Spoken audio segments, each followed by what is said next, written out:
Thank you, Chairman. Well, a number of you may recognise the words that I'm about to share with you. Some words written by Christina Rossetti. Goes like this. In the bleak midwinter, frosty wind made moan. Earth stood hard as iron, water like a stone. Snow had fallen, snow on snow, snow on snow, in the bleak midwinter, long ago. Those words are from the first verse of the Christmas carol, In the Bleak Midwinter. It's a carol that sings of the reality of Christmas. God coming among us, Christians believe, but coming among us in the reality of a difficult, bleak and desperate situation. In that bleak midwinter, a pregnant teenager could find nowhere to give birth, except there was one warm space that was available. The place was the room below the living area of a house where the animals were kept, a smelly stable, with a feeding trough for a newborn baby to have a bed. That was the reality that little family faced that first Christmas. And today, we are all too well aware of the reality of life for many families up and down this land. The last couple of days will have been particularly difficult for those struggling to make ends meet and having to choose between heating and eating.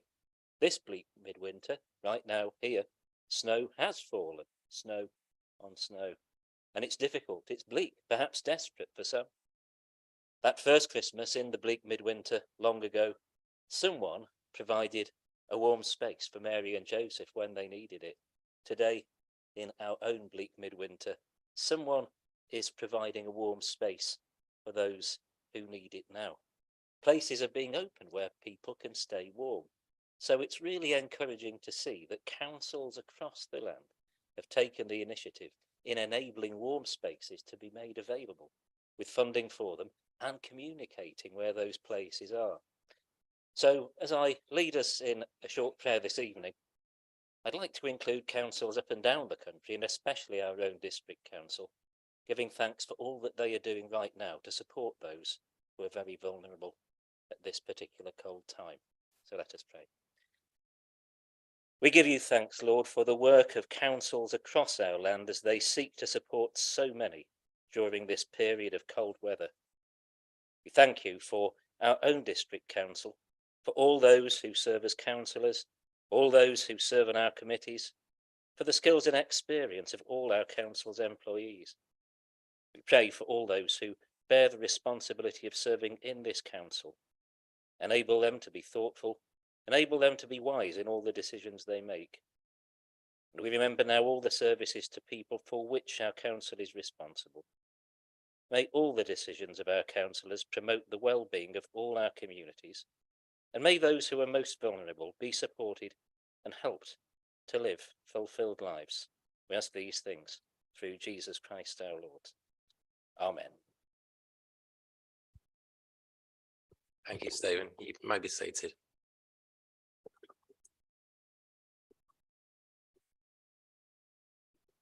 Firstly, I would like to thank Reverend Stephen Bate for his welcome tonight.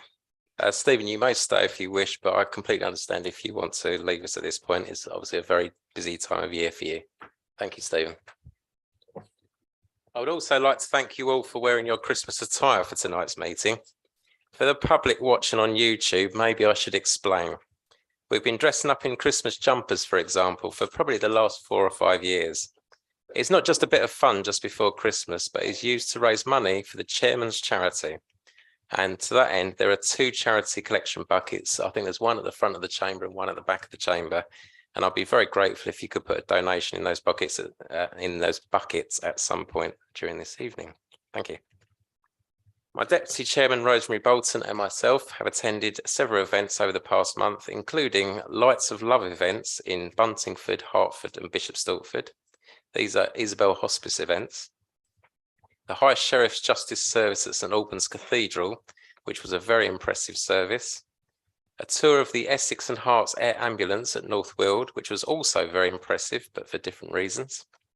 This air ambulance is a charity and is solely funded from charitable donations. This week, Hertford Theatre gave 14 free tickets to local children, plus their parents, so they could attend the Christmas production of The Snowsmith at Ware Drill Hall. Some future events and dates for your diary. On Thursday, the 26th of January at 6:30 p.m. is the Holocaust Memorial event. It's being held in this chamber, and I believe it's the first in-person event of this type since 2019. Is that right, Jonathan? Going on, we've got a few awards to tell you about tonight.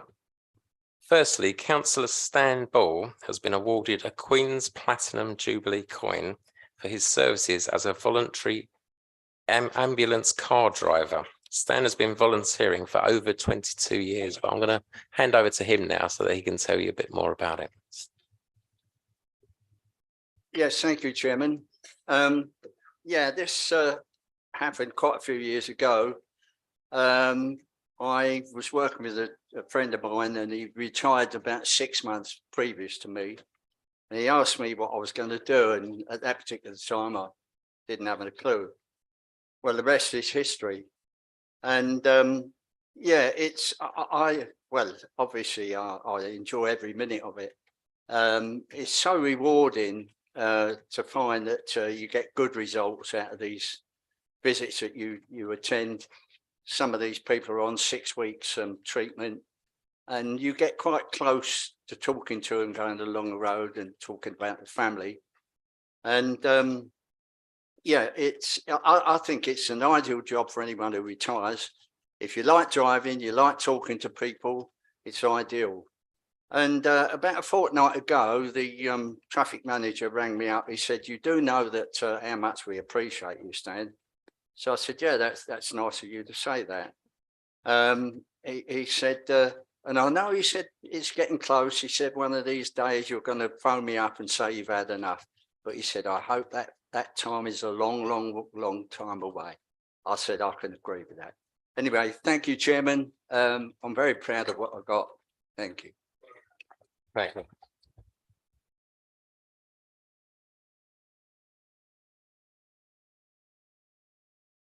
Thank you, Councillor Ball. You should be very proud of that. 22 years.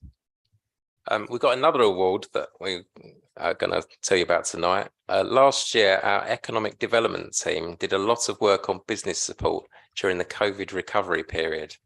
So I would like to introduce Pam Charman, who is the area lead for the Cambridgeshire, Hertfordshire and Bedfordshire Federation of Small Businesses, who is going to tell us a little bit about the award and then present to our team. Pam.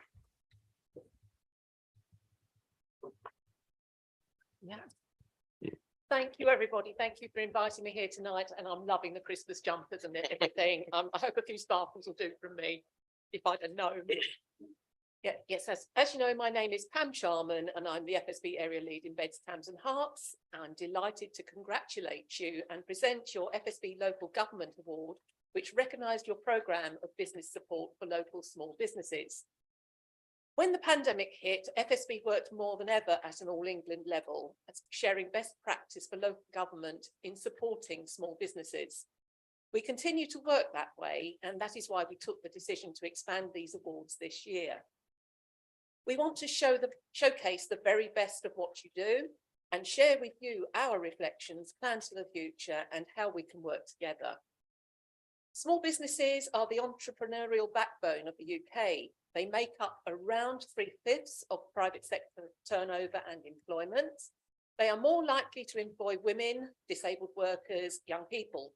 They are a major economic driver, and we cannot have thriving local or national economies or communities without thriving small businesses, and that is why FSB advocates them at a national level. We continue to influence government, policymakers and stakeholders on SMEs' behalf and work hard to secure small business friendly measures around taxation, finance, regulatory burden and equitable business practices. The recent energy bill relief scheme is a significant move that will be making a real difference.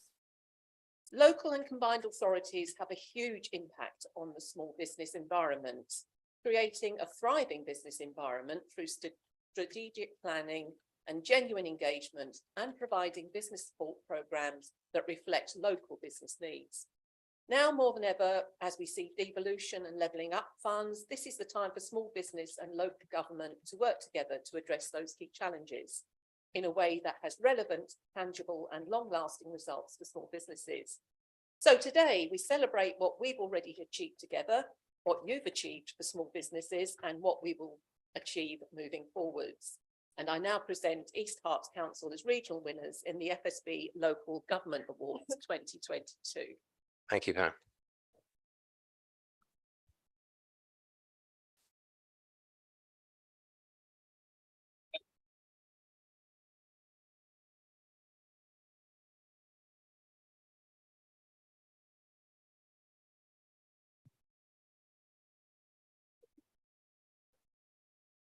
Thank you very much, Chris, for taking part in these awards, and we are so pleased that you did.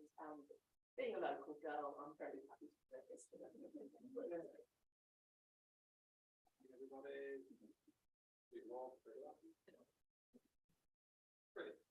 Thank you.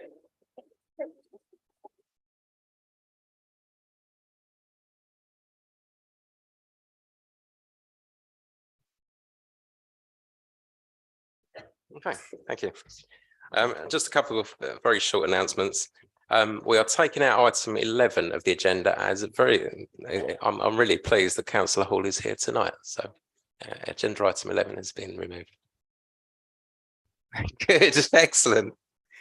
And finally, please can you all pick up your post from your pigeonholes? There's a lot of Christmas cards in those pigeonholes.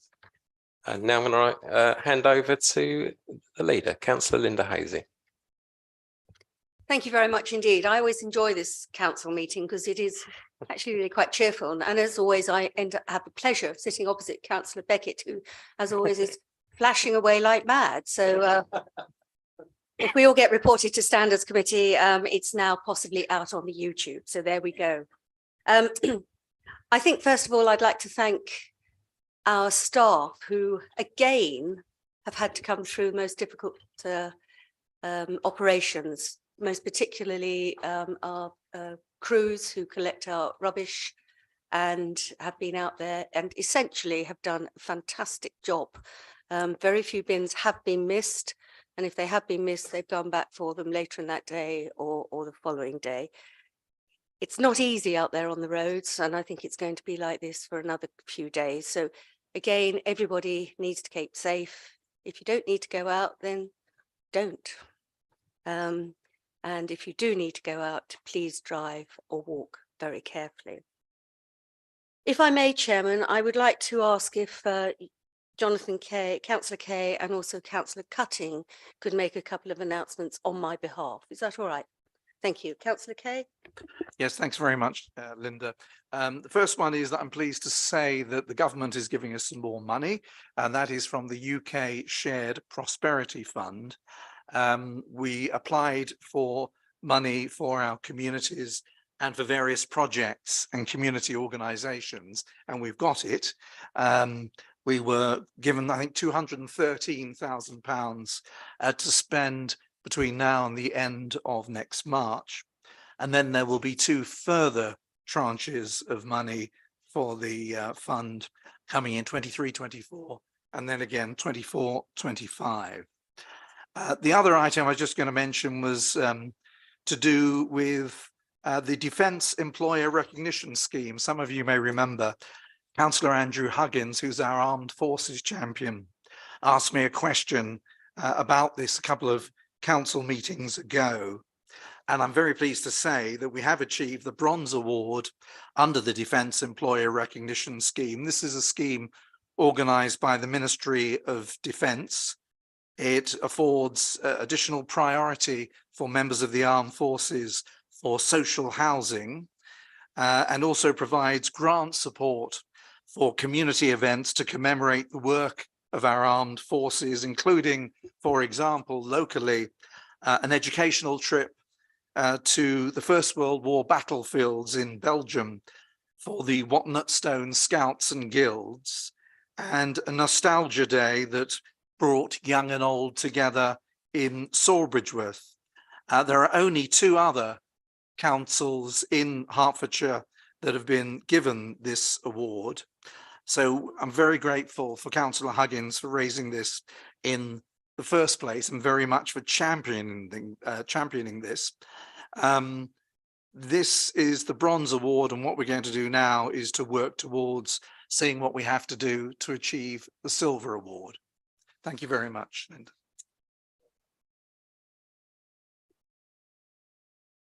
Councillor Cutting. Thank you, Leader. Headline results from the resident survey reveal some surprisingly good news. The percentage of people satisfied or very satisfied with the way East Herts runs things has jumped from just over 35% last year to almost 48% this year. This is good news, but is still slightly less than the 54% in 2020. But we're making headlines into this, and hopefully we'll be back to that level and beyond in 2023.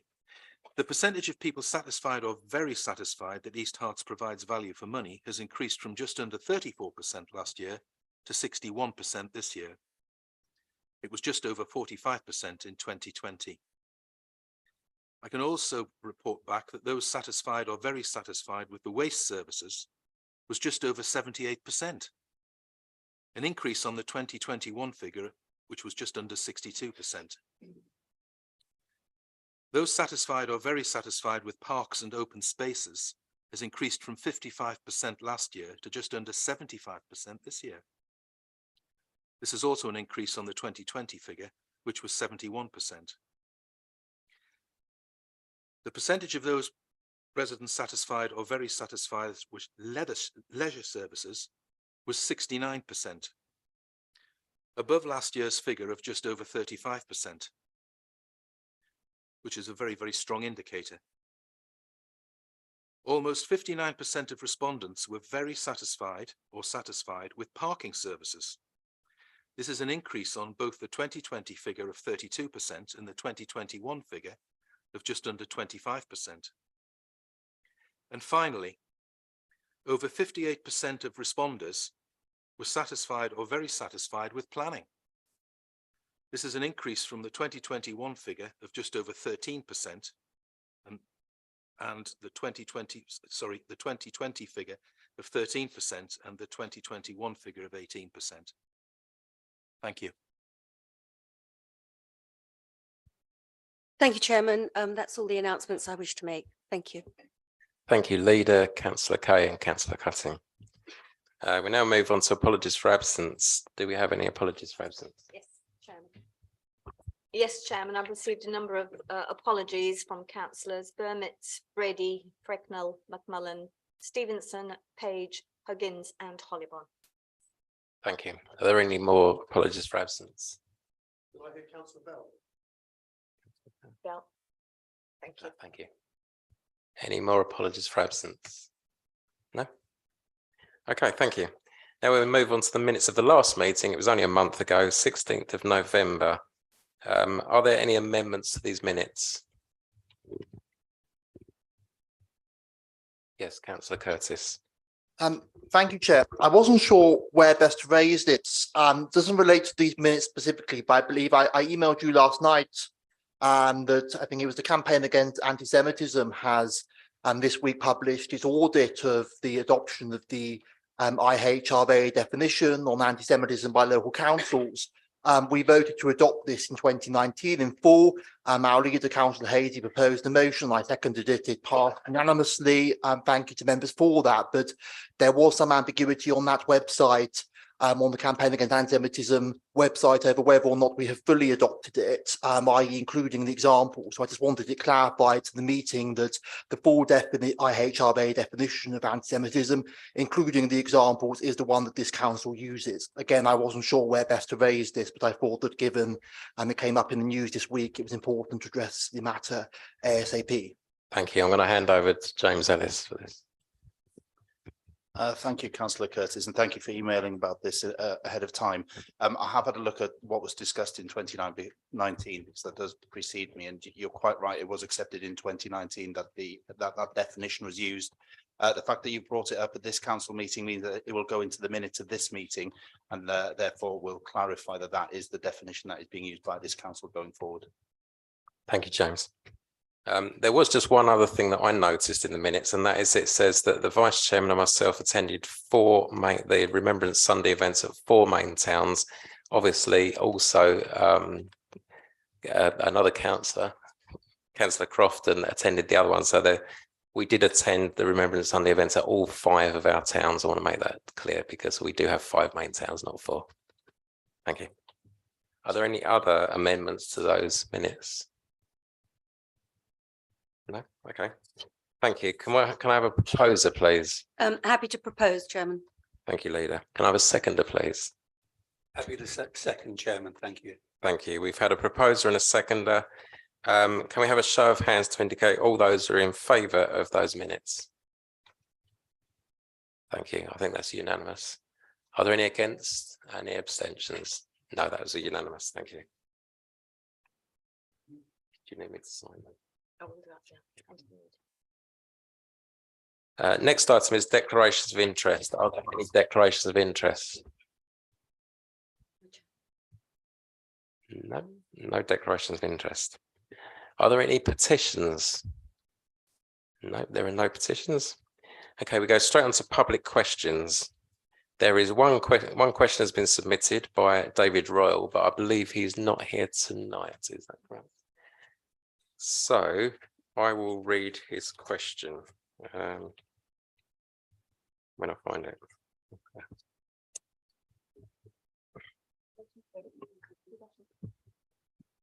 Right. So David Royal's question on behalf of the Sustainable Sawbridgeworth Community Group to ask Councillor Graham McAndrew, the Executive Member for Environmental Sustainability, is this council aware of the Cornwall Development and Decision Wheel, CDDW, used by Cornwall Council for cabinet decisions since September 2019, and has it considered a similar approach for its own decision making using the donut economics model pioneered by Kate Rayworth, which aims to ensure that no one misses out on life's essentials from food and housing to healthcare and political voice, while ensuring that collectively we do not overdo the pressure on Earth's life-supporting systems, such as a stable climate, fertile soils and a protective ozone layer. If not, how does this council propose to keep this balance?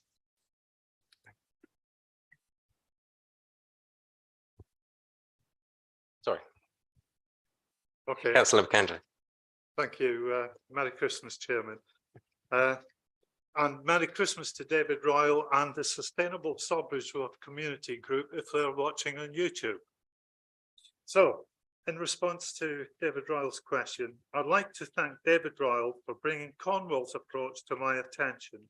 I have to admit that I was not aware of this model, but from an initial look, I can see that it aims to locate council decision-making within the wider environmental sustainability context. I am pleased to report, therefore, that while not specifically using Cornwall's development and decision wheel, East Herts Council has already adopted many of the model's key principles. Notably, all reports put before members, whether at a scrutiny committee, the executive or the full council, include a section on environmental implications.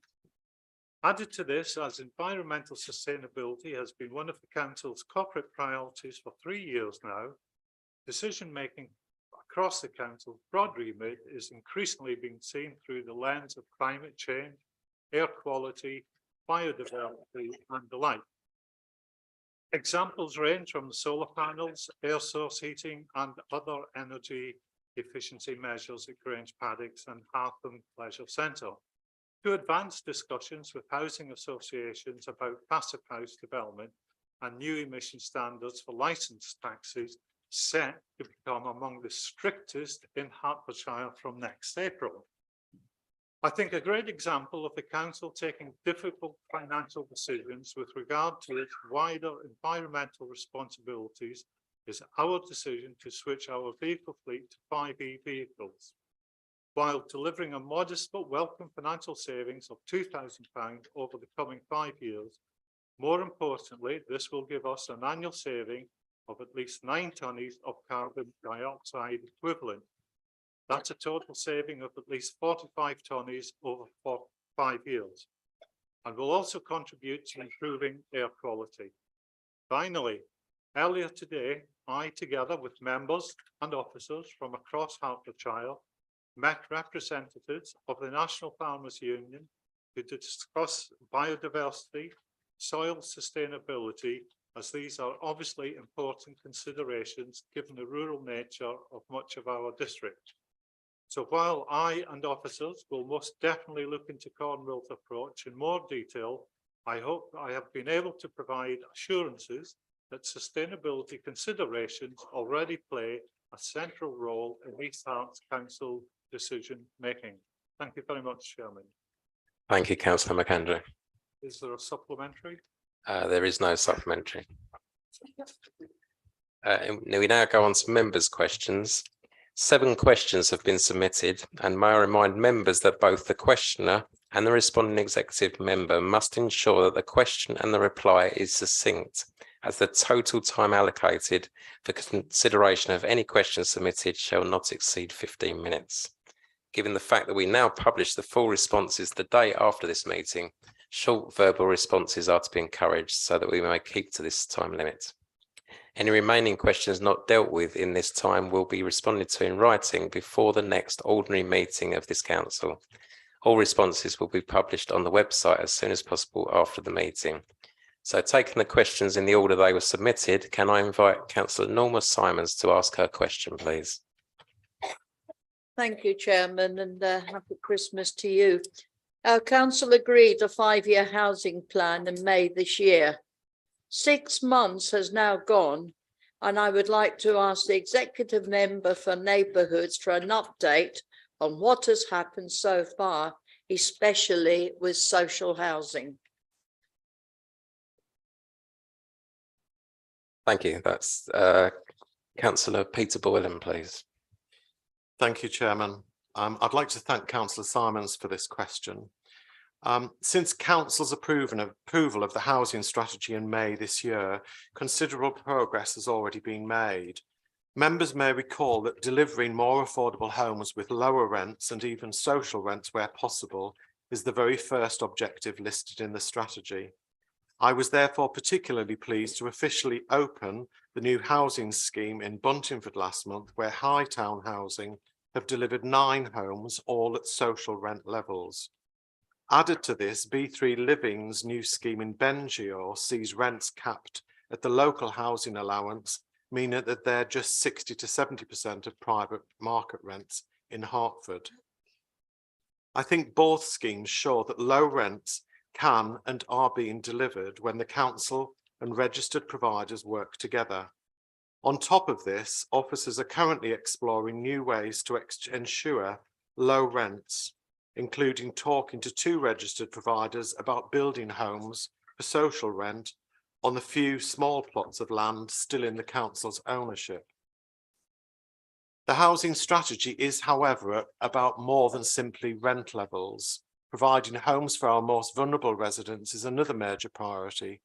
And so the development of affordable rented bungalows on 2 sites this year, in Buntingford and in Bishop Stortford, is especially welcome when we remember that there are 33 people on the housing register currently with significant mobility-related needs who would greatly benefit from level access homes. Furthermore, the strategy prioritises making homes more energy efficient. Thus, I was thrilled to see so many of Network Homes' new affordable rented and shared ownership homes at the Blakemore Manor development in Hertford that had solar panels and e-car charging points when I visited earlier this year. I know that Network are currently drawing up a proposal to build homes to the passive house specification in this district. Added to this, private homeowners have also been able to benefit from the county-wide solar panel bulk buy scheme, which the council was part of this summer. The scheme was so oversubscribed that another round next year seems very likely. Finally, we cannot overlook the importance of getting the day-to-day work of helping homeless people find accommodation and running an effective housing application and nomination process.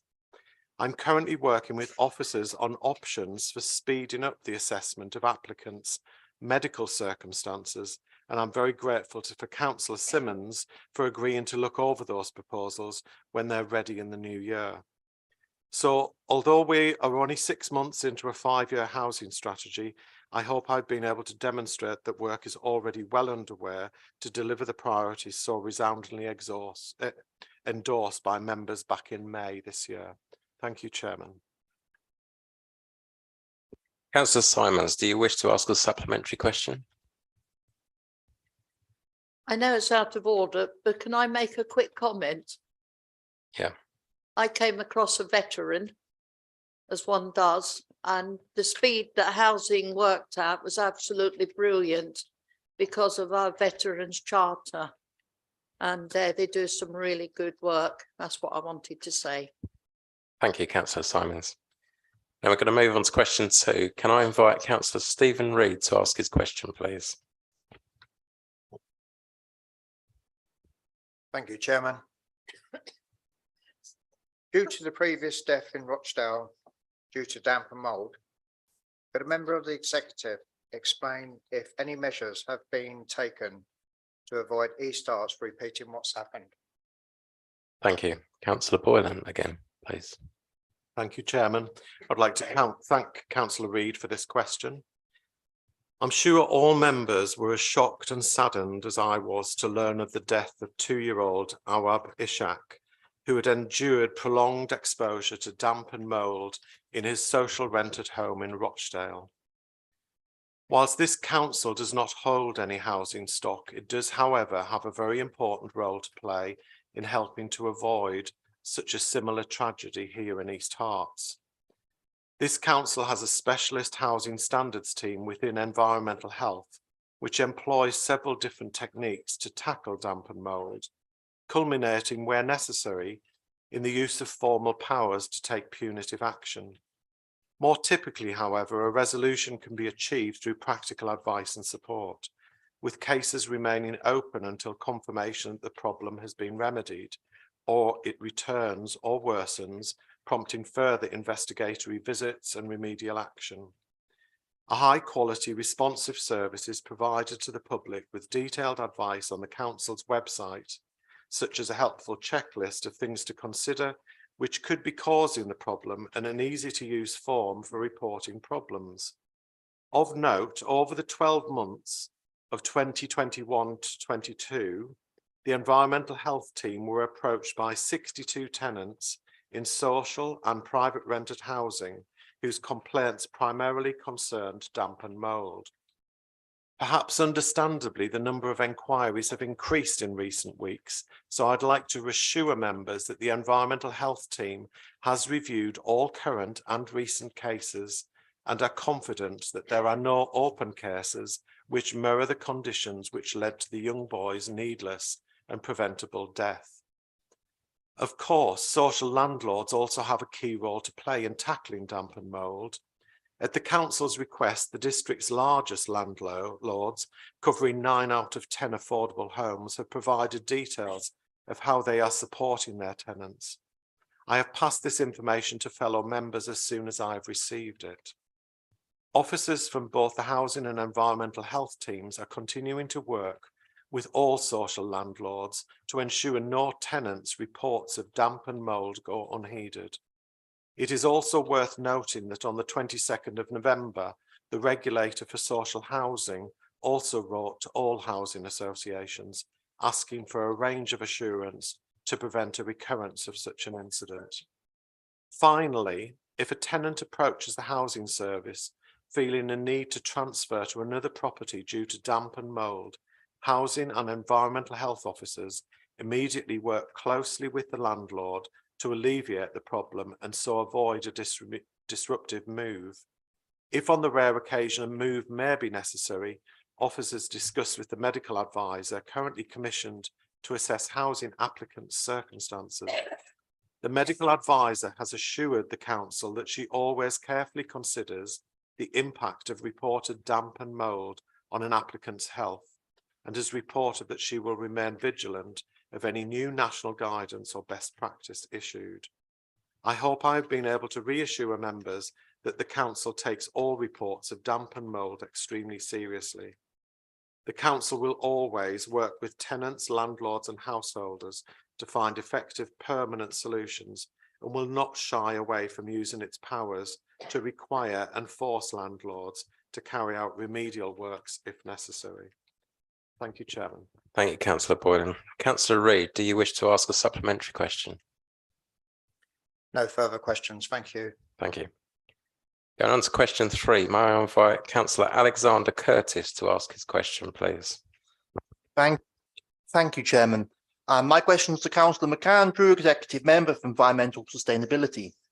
Great Amwell residents have reported that on multiple occasions, the paper boxes contained within their cardboard/glass/metal recycling bins have been tipped into the waste collection lorry instead of being emptied into a separate container.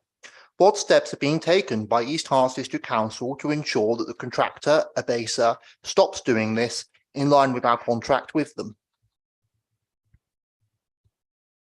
Thank you. Councillor Graham McAndrew, please. I shall be succinct. Can I thank Councillor Curtis for his question? We are moving away from inner paper boxes, which will prevent this from happening in future.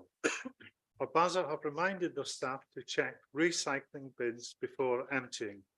Unfortunately, we are operating on a high level of agency staff, which can exacerbate the issue. If residents are concerned that the box or items in the box are being tipped into the chamber incorrectly, we encourage reporting so we can review CCTV and take further action. Thank you, Chair. Oh, thank you. Councillor Curtis, do you wish to ask a supplementary question? Well, I'd just like to thank Councillor McAndrew for his response. It's going to be very informative to the residents of my ward. And yes, I just ask him just to please continue to keep an eye on this so that we meet the recycling targets that we want to hit. I think it's important that these bins are emptied in the way that the boxes are emptied, rather separately in the way that they're supposed to be. Thank you, Councillor Curtis, and thank you, Councillor McAndrew. Fourth question is Councillor Miney Goldspink, please. Thank you. Thank you, Mr. Chairman. My question is to the Executive Member for Financial Sustainability. What would be the effect on the Council's future budget of cancelling the plans to build a cinema on the old River Lane site in Bishop Stortford? Would cancelling this project free up money for general revenue expenditure? Thank you, Councillor Williamson. Thank you, Chairman, and my thanks to Councillor Goldspink for raising this question. In response, I would refer members to the business case for the Arts Centre, which was presented to Council in March last year. This stated that the Arts Centre would need a subsidy of just shy of £700,000 for the first 7 years of operation, but thereafter will return a surplus amounting to 7.6 million over the remainder of the period in which we will be repaying the loan. This is taking into account all the finance costs as they were calculated at the time the business case was prepared. Hence, in answer to the question, if the Arts Centre project were to be cancelled, this would cost the council 6.9 million over the next 30 years. Whilst borrowing for the Arts Centre has revenue implications in terms of minimum revenue provision and interest payments, if the Arts Centre did not proceed, these savings would only be notional, as we would need to decapitalise all the expenditure to date, and that would become an immediate charge in the region of £2 million to the revenue account. That £2 million deficit would then reduce the general fund balance below the minimum recommended by our Section 151 officer, and the council would have no choice but to use earmarked reserves to restore the general fund balance back to a minimum level. As we intend to use our reserves judiciously in the coming years to smooth out our savings requirements in the MTFP, using these reserves to bolster the general fund instead would cause further significant savings requirements to be met in the first 2 years of the new council, which I don't believe is a position anyone in this chamber would advocate. There would, of course, be the non-financial cost to our residents by depriving them of this grand new facility. Thank you. Thank you, Councillor Williamson. Councillor Goldspring, do you wish to ask a supplementary question? Well, no, thank you, Chairman. Just a comment. It is all very complicated, isn't it? And assessing our income over 30 years seems a long, long time away. And I thank you for your response, but I would like to have maybe another look at it later on to see how we're balancing 30 years in the future with what is happening in the immediate future, the next 10 years, maybe. Thank you. Thank you. Thank you, Councillor Goldspink. Question 5 is from Councillor Alexander Curtis. Can I have your question, please? Thank you. I won't use the microphone to distract me. Thanks, Chairman. Sorry, if I could ask you to use a neighbouring one, because otherwise the people at home won't be able to hear you. Thank you, Councillor Deering. Okay, so my question is to Councillor Williamson, Executive Member for Financial Sustainability. Could the Executive Member please confirm that sufficient savings will be made in his upcoming 2023 to 24 budget to ensure that the Council can keep to its medium-term financial plan? Councillor Williamson. Thank you again, Chairman, and I thank Councillor Curtis for raising this. Indeed, I feel honoured that Councillor Curtis has attributed ownership of the budget to me personally. But in answer, I would refer Councillor Curtis and other members to the report on the budget, the medium-term financial plan that was considered by the Executive last week. The report indicated that after planned increases in revenue are taken into account, we have a savings target in 2023-24 of 822,000. The major causes of this being the local government pay settlement for staff and higher contract inflation. We have already identified measures that enable us to meet that target. In particular, we have worked with the leadership team on savings that relate to efficiencies within the organisation and which do not affect our delivery of services to residents, and as such, these do not require member approval.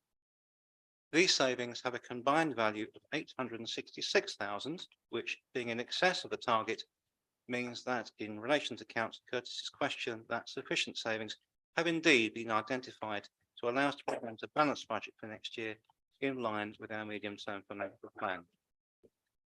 Can I perhaps remind members that the budget and the MTFP will be considered by the Audit and Governance Committee on the 24th of January, prior to coming to full council on the 1st of March. Thank you. Thank you, Councillor Williamson. Councillor Curtis, do you wish to ask a supplementary question? Well, firstly, just to thank the Executive Member for his detailed response. Secondly, just to confirm that he will be in a position next month to share these the planned increases in revenue, the sort of the roadmap to that with this council. I think it's important that we see that before we consider the budget, and I know he agrees with that. So look forward to receiving it. Could you just please confirm that we will receive that roadmap to that increased revenue? Councillor Williamson. Well, indeed, Chairman, that was also in the paper that went through the Executive last week. Thank you. I know we're getting near the 15 minutes, but I'm going to carry on. Councillor Caroline Redfern, please can you ask your question to Councillor Williamson? Thank you, Chair.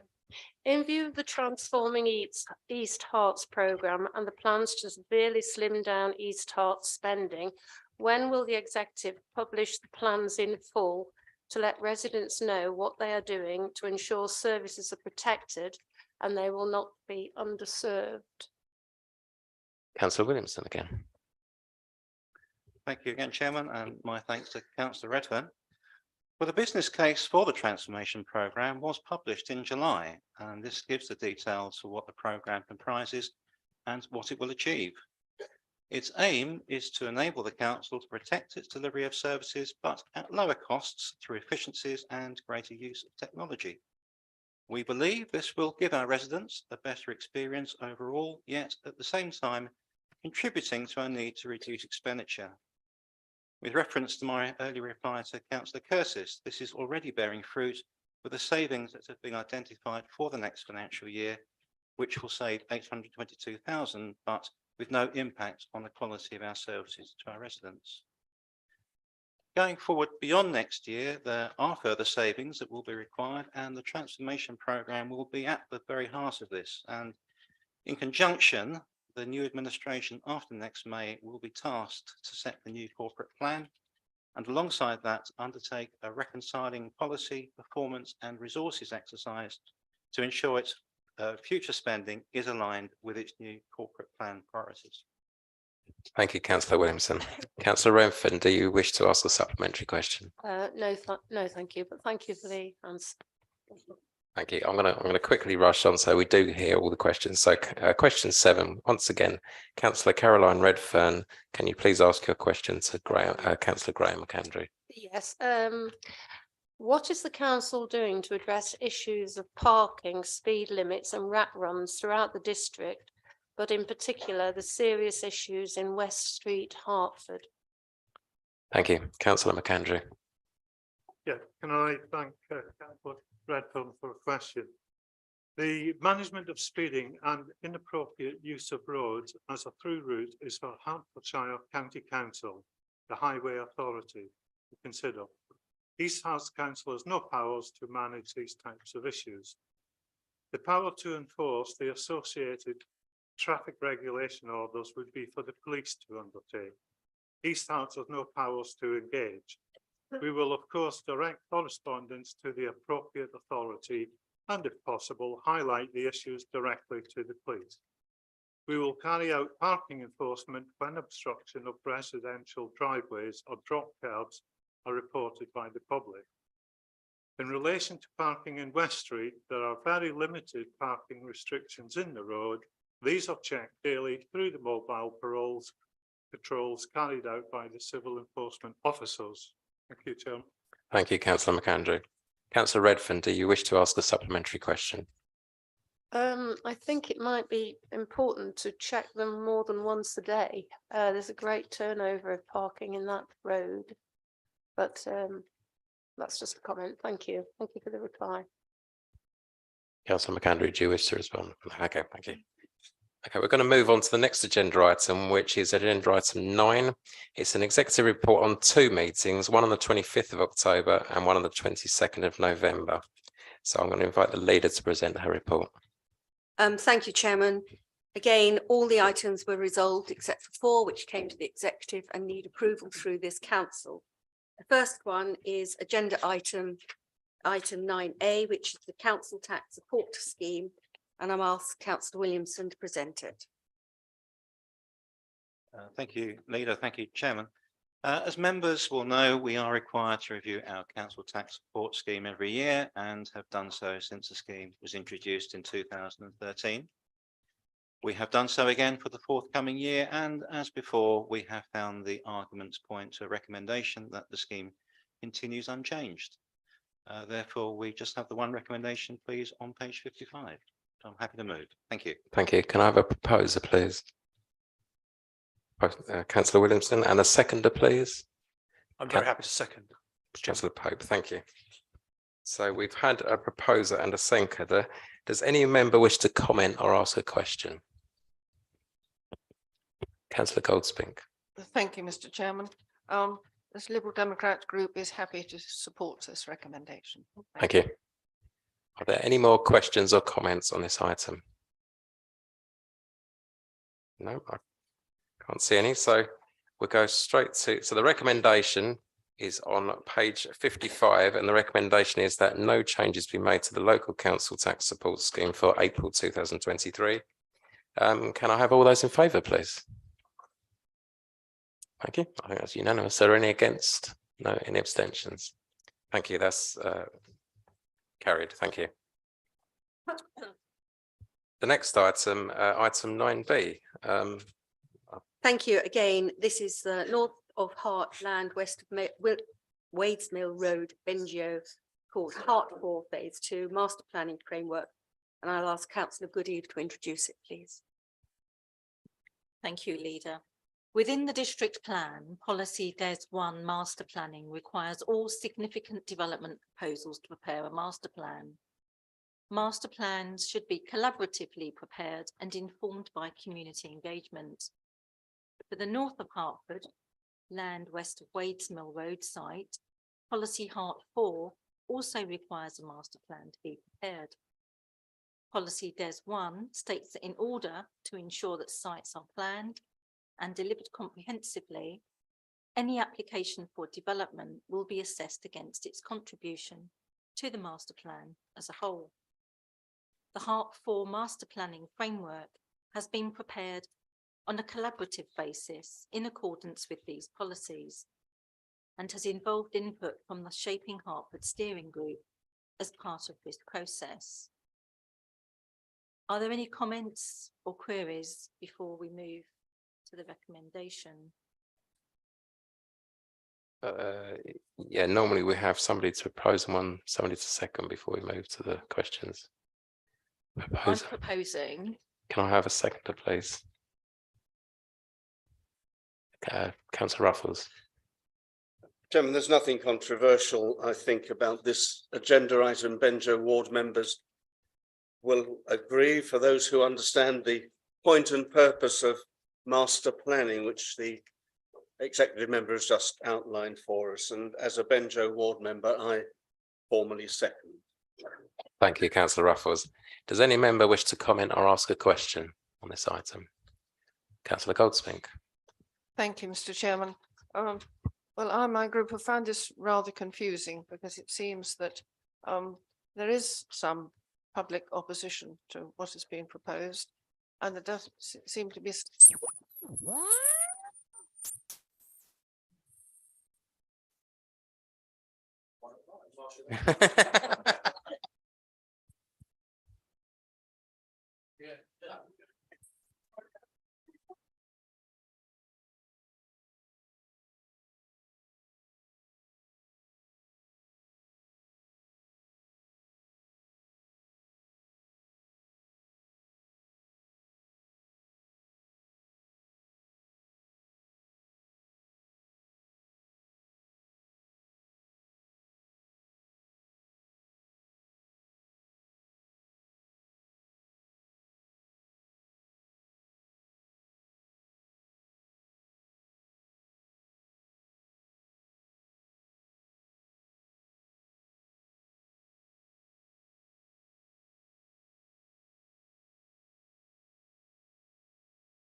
Yes.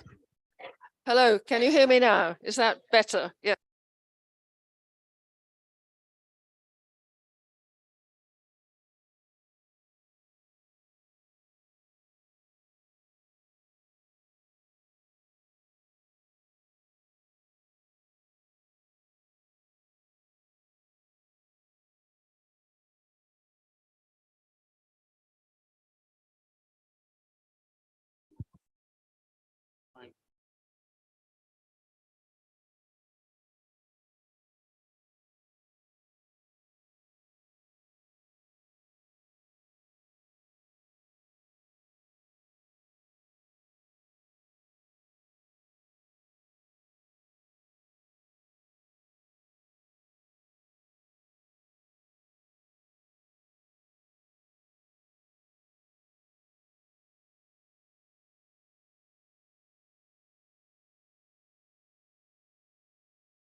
It is being reset. It's going to take a few minutes to reset the system. I think it's working. I think it's been reset. So we can try and Is it It working now? appears to be Yes, working right. now. Thank you. Sorry about that. Thank you. Councillor Goldsmith, thank you. All right. Thank you, Mr. Chairman. All right. This North of Hertford, and this is Bengio, the master plan framework. I found it rather confusing because there are conflicting advice whether this should be in the master plan or not, because planning permission for houses, and this is all dependent on whether or not a quarry is made, which would dig out the land so that houses could be built and they'd not be so obtrusive in the skyline. So it's highly speculative if the quarrying does not take place, whether or not houses could be built. So it is a very confusing position. And we do understand that there are quite a few local residents who are not happy with the possibility that houses might be built. And I think there is a campaign to say, prevent building on this land. So because of all this confusion, I think I and my group would prefer to abstain on this. Thank you, Chairman. Thank you. Are there any more comments or questions? Or does Councillor Goodeve wish to respond to that? The site is one that is an allocated site within the district plan. We have been through the master planning to comply with our own policies. There is not a planning application in at this stage, although it is anticipated that one will be forthcoming fairly shortly.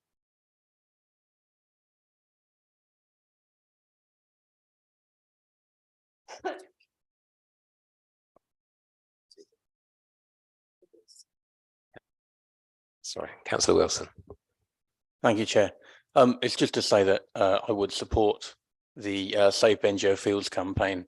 I am hopeful that an application does not go through successfully, though I do understand the need for the master plan. Thank you. Thank you, Councillor Wilson. Any more comments or questions on this item? Councillor Curtis. Thank you, Chairman. Does my microphone work? Yeah. That's good. Well, I think it's good. But okay, I was too close to it. No, I just wanted to say, obviously, I'm aware as well of this campaign. I think that we all want to see substantial green space retained on Bengio Field.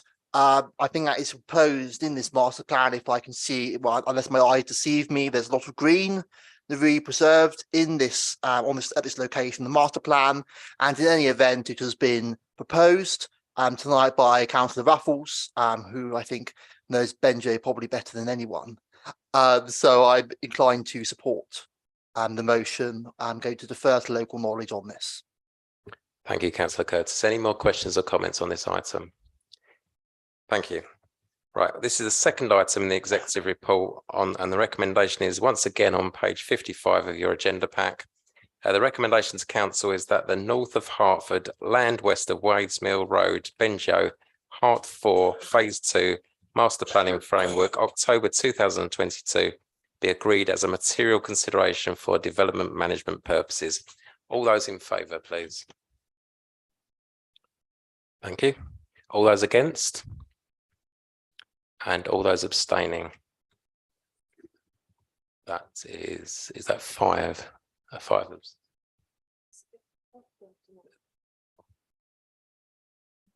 Thank you. That is carried. Thank you. Item 9C, can I hand back to the leader? Yes, thank you. This is the Affordable Housing Needs Assessment Update for East Herts, and I'd ask Councillor Boylan to present this item, please. Councillor Boylan. Thank you, Chairman. I'm pleased to present to Council tonight a report covering the recent update to the assessment of affordable housing needs in East Herts. This update is particularly important considering the Council's new housing strategy and its drive to increase affordable housing delivery. Most new affordable homes in the district are developed as a result of agreements negotiated with private developers by the planning and housing teams. These negotiations are based on the East Herts District Plan 2018, which requires developers to discuss with the council the appropriate mix of house size, type and tenure to be provided, including, of course, affordable homes. The council's position in these discussions with developers is strengthened by being able to draw on up-to-date information, hence the vital importance of the Affordable Housing Needs Assessment Update for East Herts, completed in May this year by an independent consultancy and covered in detail in Appendix 1 to the report.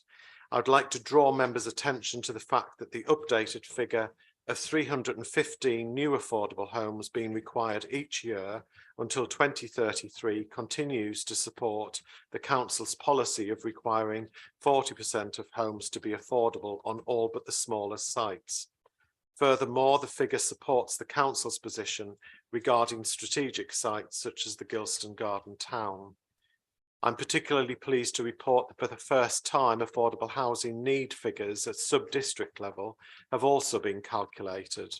This will help housing and planning officers' efforts to negotiate the more suitable affordable housing mix on sites in our towns, but also in more rural areas. In summary, a robust evidence base lessens the developer's ability to argue that the council's affordable housing requirement is unreasonable and unjustifiable. This report was endorsed by the executive on the 22nd of November, and I'm now pleased to put forward to council the recommendation that the Affordable Housing Needs Assessment Update 2022 be adopted to form part of the evidence base to inform the development management decisions and support the East Herts District Plan 2018 and any future reviews and revisions to it.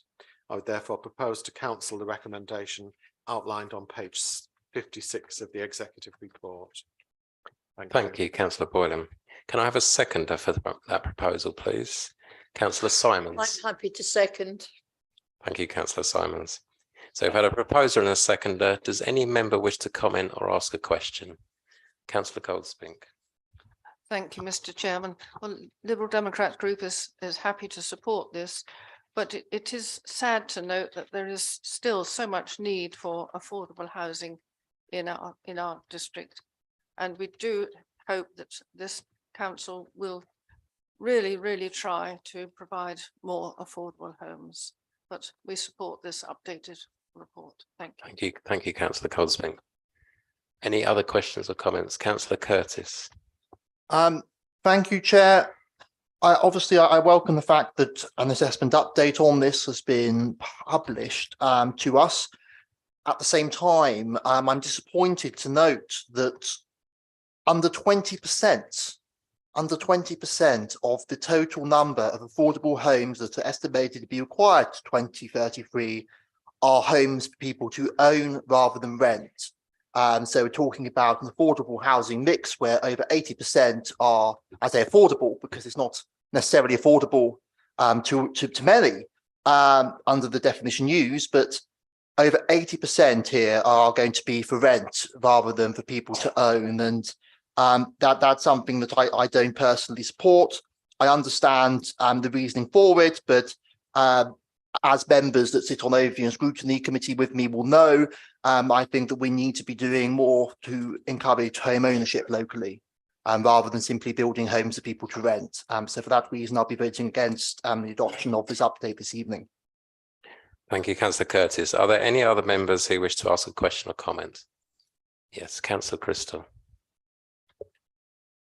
Thanks, Chair, and thanks for the report. Just a question, is the ORS assessment available to members? Is that something that we could see? Short answer is yes. I've just had the nod from behind you. Thank you. Does that answer your question? Yeah. Any other comments or questions from members? No? Okay. This is the third item in the executive report, and the recommendation is on page 56 of your agenda pack. I'll read the recommendation out. It is that the Affordable Housing Needs Assessment Update 2022 be endorsed and recommended to Council to form part of the evidence base to inform development management decisions and support the East Herts District Plan 2018 and any future reviews and revisions to it. Members, can I have a show of hands for all those in favour? Thank you. I think that's unanimous. Any against? Oh, there's one against. Councillor Curtis against. Any abstentions? No, that is carried. Thank you. Now on to item 9D. Back to leader. Thank you very much indeed. This is First Home's adoption of a technical guidance note, which I'm sure Councillor Curtis will find issue with, and Councillor Boylan will be presenting it. Thank you. Thank you, Councillor Boylan. Thank you, Chairman. I'm pleased to present to Council tonight the proposed technical advice note for developers regarding a new affordable housing product known as First Homes. First Homes are a new form of low-cost home ownership which would see a developer of a housing scheme provide homes to buy at a discount. The Council's housing strategy approved by Council earlier this year includes the objective of enabling a range of low-cost home ownership opportunities in the district. I know therefore I'm not alone in this chamber tonight in wishing to see more opportunities for local people to get a foot on the housing ladder. However, Officer's analysis indicates that although the First Homes product may well be highly beneficial to residents, in some parts of the country, it is less well suited to the East Herts housing market. Section 3 of the covering report explains this, and the table under paragraph 3.4 highlights that the already established product, known as shared ownership, would be a more affordable home for more working households in our district than a first home. Importantly, it is anticipated that the subsidy a developer would need to devote to providing first homes would reduce their ability to provide many or possibly any other affordable housing on that site, and would make the inclusion of social rent homes all but impossible. As a result, I believe shared ownership should remain the focus of planning and housing services efforts to promote affordable home ownership. That said, although the proposed technical advice note guides developers away from first homes, they are a nationally recognised form of affordable housing, and so the council cannot prohibit a developer from providing such homes. I would thus like to direct members to the proposed criteria for first homes at paragraph 2.5 that developers will need to follow should they insist on providing first homes here in East Herts.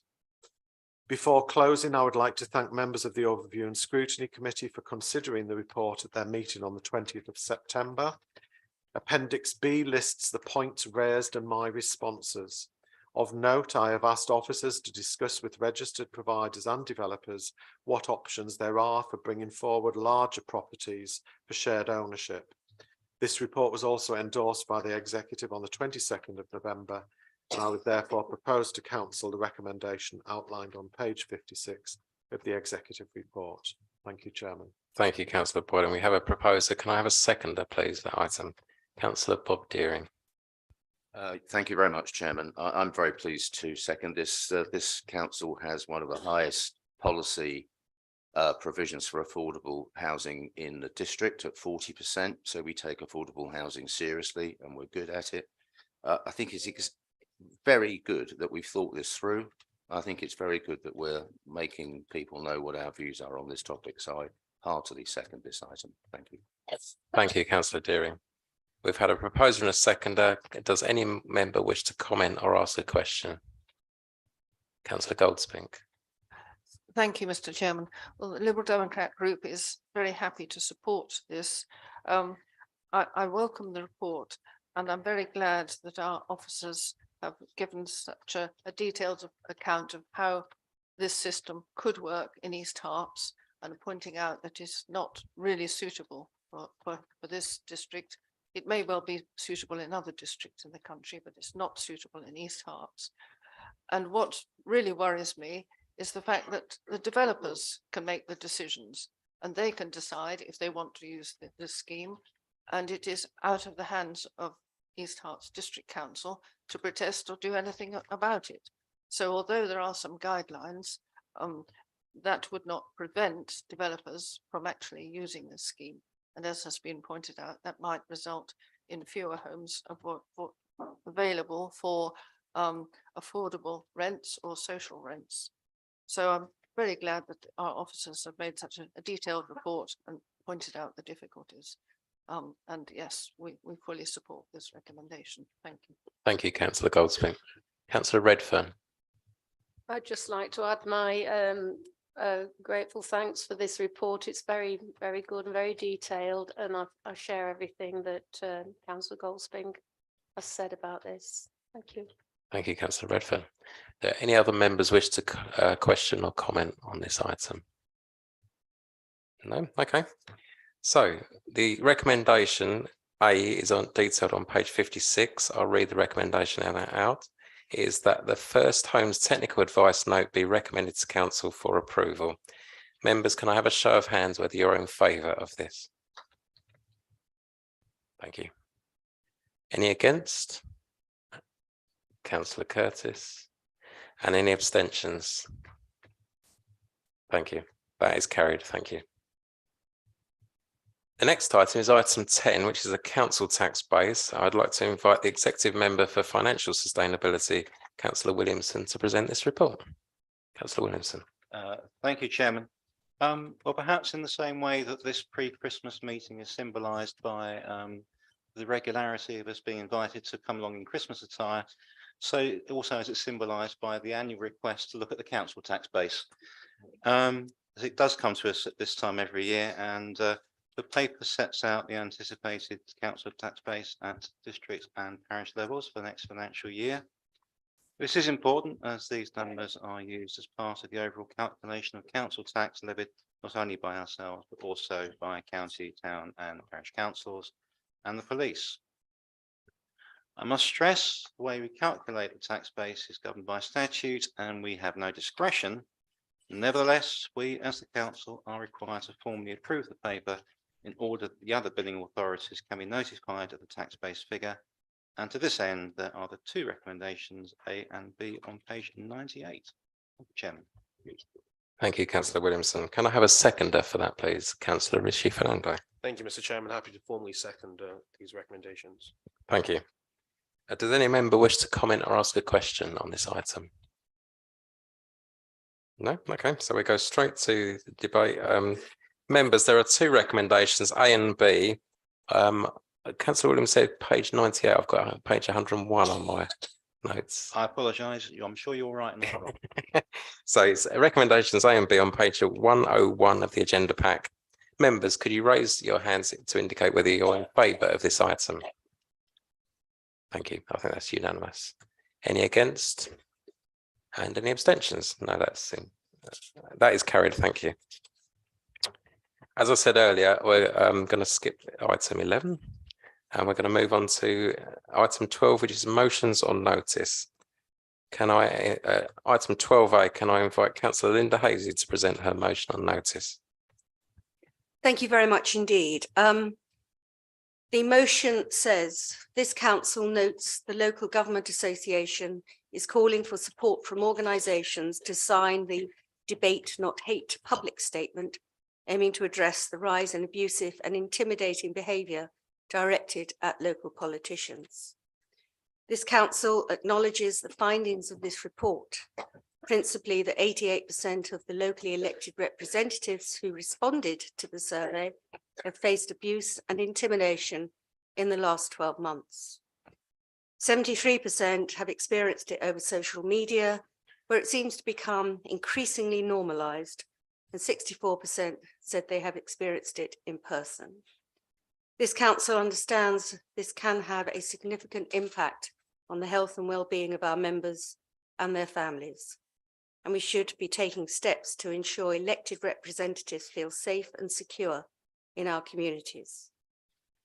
By signing up to the Debate Not Hate public statement, the council will lend its support to the LGA's recommendations, one of which is that the relevant government department should convene a working group in partnership with the LGA to bring together agencies to develop and implement an action plan to address the issue of debate abuse. And I invite councillors to share their experiences they have had and lend their support to this debate. Thank you, councillor Hazy. I believe councillor Miney Goldspink as seconder may wish to speak. Thank you, Chairman. Yes, I'm very happy to support this motion tonight. I do think it is a very important one. And I do regret the fact that so many elected representatives and our MPs, representatives at all levels of government, are often subjected to horrible abuse. And this does have a very serious effect on them and their families, and often is a deterrent to people for offering for public service. So I'm very happy to support it. I do think it is important that we are all able to express our opinions openly and freely, that all our decisions should be open and transparent, and also that we should all be allowed to disagree with others sometimes, maybe often, but we should be able to express these differences, and a debate should be held in a courteous and respectful manner. There is really no need for abuse. I think our democracy is diminished if we cannot express our opinions and express our differences. So I'm very happy to support this. I personally have been very fortunate. I have not been subjected to abuse, but I do know that some people have and have had horrible experiences. I'm happy to support this. We are supporting a proposal recommendation made by the Local Government Association, the LGA.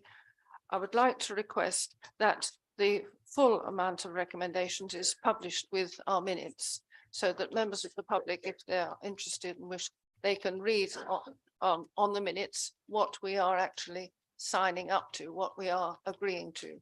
Because the LGA, Local Government Association, has made 7 recommendations as to what could be done to improve the tenor of our debate and improve the protection and safety of all elected representatives. So I would request, Chairman, please, that those 7 recommendations could be printed with our minutes so that people have known what we agree to. I'm hoping that we will all agree to it tonight.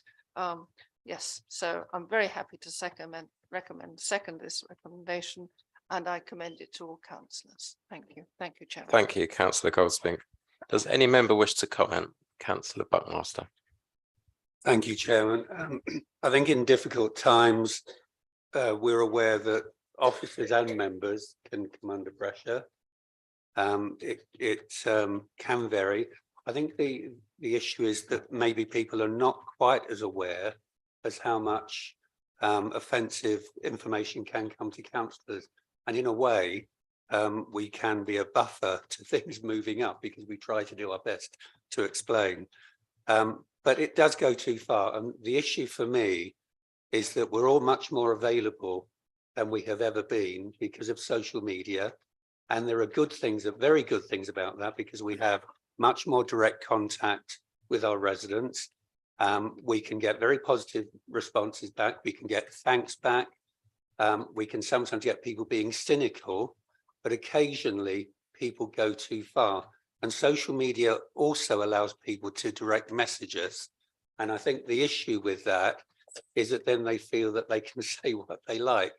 And I've had some very disturbing messages, and they may not be so disturbing to other people, but if people are not satisfied with the pace at which something is happening, I've had a situation where somebody said, you are a joke and the council are a joke. They chose the wrong council, by the way, but I took the point. And then later on, the same person said, you don't do this in good time, you'll have blood on your hands. And to me, that's where it's going too far. And then a week later, I was copied in on an email, a very shouty email, all in block capitals, that was sent to a very senior politician in Parliament, and which was so offensive, I won't really say, but I did forward a copy on to the police so that they knew. But there are things that are very worrying, and we need to do all we can to try and dissuade this kind of behaviour and encourage people, as Councillor Goldspink has said, to encourage them to behave in the appropriate way, even if they are frustrated. but if we give explanations, that they're able to understand why we're doing that. Thank you, Chairman. Thank you, councillor Buckmaster. Councillor Crofton. Chairman, thank you. Yeah, it's obviously something we should all support, and I'm sure we might well do so. I'm not certain having a bit of paper with a code of conduct will actually stop the explosion of anger at the point that they're making it, but it should be there. We need it. I do comment, though, that I think in East Herts, I'm sure we suffer a great deal less than many other places in the country with this type of behaviour. And certainly my experience is in my 11.5 years, I've never had anything but kindness and love and support. So I'd be very privileged, but of course I'm a perfect councillor. Thank you, councillor Crofton. Councillor Dumont. Thank you, Mr. Chairman. Just to echo a lot of the comments that have already been said, yes, of course, we're all going to agree with this evening here in the chamber, but I've not received any abuse myself, I'm pleased to say, but I have seen it take place in my ward, and particularly in the parish, where tomorrow there's a meeting plan that may have been cancelled due to the snow now, to talk about the neighbourhood plan. And I've seen firsthand some of the parish councillors who work very hard, they're volunteers, and the abuse that some of them are taking from residents has been quite worrying. Accusations have been made against them. So it can happen at all levels of politics, whether it's a senior politician in the Houses of Parliament or a volunteer parish councillor. I don't think residents always understand that people are doing it as volunteers. And they're doing it often for the right reasons. That's all I wanted to say. Thank you, councillor Dumont. That's a very good point. Councillor Townsend. Thank you, Chairman. I'd just like to reiterate some of the points made by Councillor Buckmaster. I'm glad I'm not the only butt of hostility, both on social media and in person, which is always a delight because you can interact. And I've often found as well that then people are more reticent to be as abusive when they're faced with the individual personally. So it's encouraging to hear the support here. It's encouraging to hear as well that there are members in the chamber that receive a great deal of appreciation and love, which we can also understand. And I'd be keen to take on more of that and less of the aggravation. But thank you anyway. Thank you, councillor Townsend. Councillor Crystal. Thanks, Chair. Yeah, I just wanted to obviously share the views that we've all expressed tonight, and perhaps ask Ken if he could maybe share some of that love around for all of us. It would be lovely. Thank you. I just wanted to actually mention something. The LGA have on their website a list of a link to tools, campaign tools, which are in effect labels that we can add to social media, for example, with the Debate Not Hate logo if people want to use them. Thank you. Councillor Simons, please. Thank you. Yeah, about 5 years ago, I found somebody had drawings up in the YMCA of how to make a bomb. And I reported it to the police after talking to the YMCA. And then a friend of mine got a phone call last night and she phoned me and told me this bloke blames me for all his ills and he's coming to get me. And I have informed the police.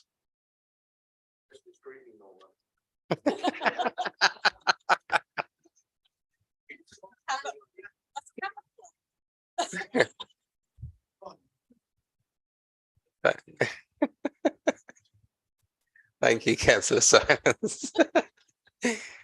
The comment was she should dress in camouflage. Councillor Boylan, please. Councillor Boylan, please. It was just something that Councillor Dumont said that just sort of rang a bell. Well, it rang a few bells actually, and that was around parish councils.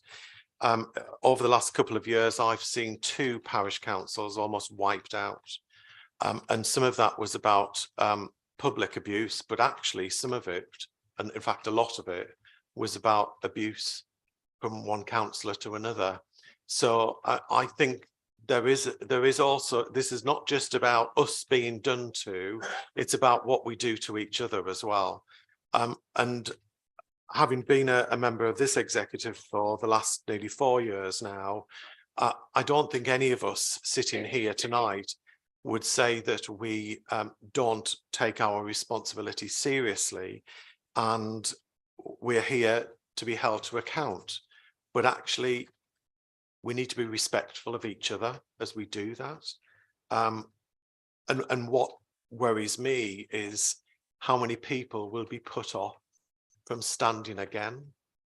How many members of the public will be put off standing at all because of what they see and what they hear at parish council meetings, at district council meetings. I think we've all got something to learn here. And I think there is a lot more than just a statement being published that needs to happen. Thank you. Thank you, Councillor Boylan. Councillor Curtis. Thank you, Chair. Yes, I'll also be supporting this motion. I've definitely received comments over the years, my 7.5 years as a councillor, from some of my well, less clubbable fans around my ward and elsewhere. It's interesting, actually. I think a lot of people don't understand necessarily what councillors have responsibility for. They often place a blame on us for all sorts of things that we're not directly to blame for, or even indirectly. Number with planning applications, for example, whenever I look on social media and see the number of accusations that we're receiving, backhanders, etc., I haven't received any brown envelopes yet. I'm not sure as anyone else, because I've received nothing, no money at all. But whenever I look on social media comments on planning applications, there's always accusations that all councillors are in with developers, etc., being bribed, being no good, when in reality councillors are those, well, elected from amongst those who have the guts to put themselves forward to stand for public office. So I don't think we should talk each other down, definitely not to the public sphere especially. So I think it's sad when you receive those negative communications from the public. I'm okay if people disagreeing with me, that's fine, absolutely. We all disagree with each other on different things. But it's when you get those horrible threats I hear Councillor Simons, Councillor Buckmaster and others have reported this evening. The less of that, the better. This motion seeks to encourage less of that. The number of actions that the LJ wants to implement, he implemented. I support all of those.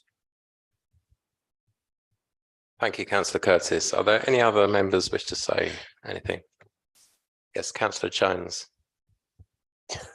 Yeah, thank you, Chairman. Yeah, I didn't intend speaking on this, but I want to follow on from Eric. I fully support this motion. It is a very important one. I suffer regularly abuse, social media mainly, keyboard warriors I call them, and it happens pretty much daily. If it's not full abuse, it is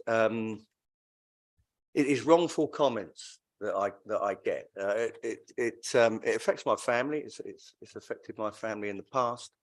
But you know, to me, I learned to live with it. People say to me, you know, how do you put up with that abuse that you get on social media? Because I can guarantee you now, you could go on a website in my ward, and I'll guarantee today now there is a comment about me on there, and not like Ken gets those welcoming comments, but the complete opposite. Yeah. So I just say to people that you know, you put yourself up in public life. I'm afraid you have to have a pretty thick skin, and I do have a very thick skin. What I tend to do, I never try to comment in response to abuse that I get on social media. But what I do, I'll either ignore it, give facts, or I'll say to them, offer them to come to one of my surgeries, which I hold every month, an opportunity face to face. And very, very few of them respond. They never come to the surgery. Those that do are fine, and they go away very happy normally. So yeah, so very much welcome this motion. That's the word I was looking for. Thank you. Thank you, councillor Jones. Councillor Stowe, please. Sorry, can you hear me all right? Because I'm a bit distant from the mic. Yeah, it won't come back. I wanted to share just an experience that one of my parish councils has. You brought that thought to my mind. And they had online abuse, believe it or not, from a police officer under a different name. And you know, that really is quite worrying. And it was quite aggressive and unpleasant. And it can come from anywhere. And it certainly did for these parish councils. And all of them really were in a position where I said to them, you mustn't respond to any of it. Don't respond to any of it, because if you argue with these people, you're never going to win, you're going to lose every time. But it's quite hard for people that have been abused online not to respond to it. You know, what you want to do is fight back. But if you do, you lose. That's the point I wanted to make. Thank you, councillor Stowe. Councillor Hazy. Thank you all very much for taking all of this on board. I found that in recent couple of years, and I think a lot of this has been exacerbated by COVID, people have been sat at home, they're angry, they might have a glass of wine or so and then hit the send button at 10 o'clock at night, which is really not very sensible. I think how I deal with those sorts of emails is I will email them back and say, thank you for your email. If you care to write to me in a civil way, I will try and help to you. Do they ever reply? No, but at least I have replied to them. I would actually, if I may, Chairman, if I'm allowed to under the rules of this motion, just also pick up something that Councillor Buckworth commented on, and that is the abuse to our staff. Ben has very kindly pulled together a list of the abuse that our staff have had in recent weeks. So they tend to be about missed bin collections and PCNs, insults and expletives directed towards female members of staff, threats to make staff lives hell by constant contact until a bin is collected, constant reminders that I pay your wages, so you have to do what I tell you, threats to track down staff and force them to meet the customer until an issue is resolved, naming an individual officer on public Facebook pages with unsubstantiations, accusations of incompetence, and customers coming into the reception area, bypassing the front desk and banging aggressively on the doors where the telephone calls are taken, as they don't want to talk to the Muppets on reception, and comparing our staff to concentration camp guards. I think this is utterly appalling, and I think we all, part and parcel of me wanting this motion to go through, was not just to show that we believe that we should have a right to courtesy and privacy as appropriate as public figures, but our staff need to know that we will support them when this happens. They are given training and guidance by Ben and others, and they've been taught. They have been shown that if they put the phone down on someone who is being abusive, there will not be any repercussions. But I think we do need to be very clear to our staff that we will not accept this level of behaviour from our residents, and that we will do everything we can to support them. We're lucky we have high levels of quality staff here, and we have lost some because of this sort of action. We cannot let it continue. Thank you. Thank you, councillor Hazy. Councillor Goldsmith, do you wish to come back as a seconder? No, I don't think so. Thank you, Chairman. Thank you. Councillor Deering. I shouldn't really do this because it's repetitious, but I would just like to strongly associate myself with what Linda has just said about officers. And I'm sure that everyone in this room would like to do that as well, Linda. I have a lot to do with officers. I'm sure everyone in this room works in various ways with officers. I cannot fathom why some members of the public are so rude to officers. And one of the things that often occurs to me when I see this rudeness is that the member of the public seems not to grasp that for all they know, the officer could be their next door neighbour or living in a flat on the other side of the stairwell. Our officers are decent human beings who are in public service. Everybody knows that the private sector and public service sector have different wage possibilities. So every member of our officer cohort is here to give public service. We must support them as much as we can. And I think when the public are unacceptably rude to them, well, that is unacceptable. And it's very important that our officers know that we fully support them. So I'm sorry if I've slightly rambled, but I think it's really important that we support them. Thank you. Thank you, Councillor Deering, and thank you, Councillor Coathesey. I completely agree with what you say about our officers. I think they all work extremely hard.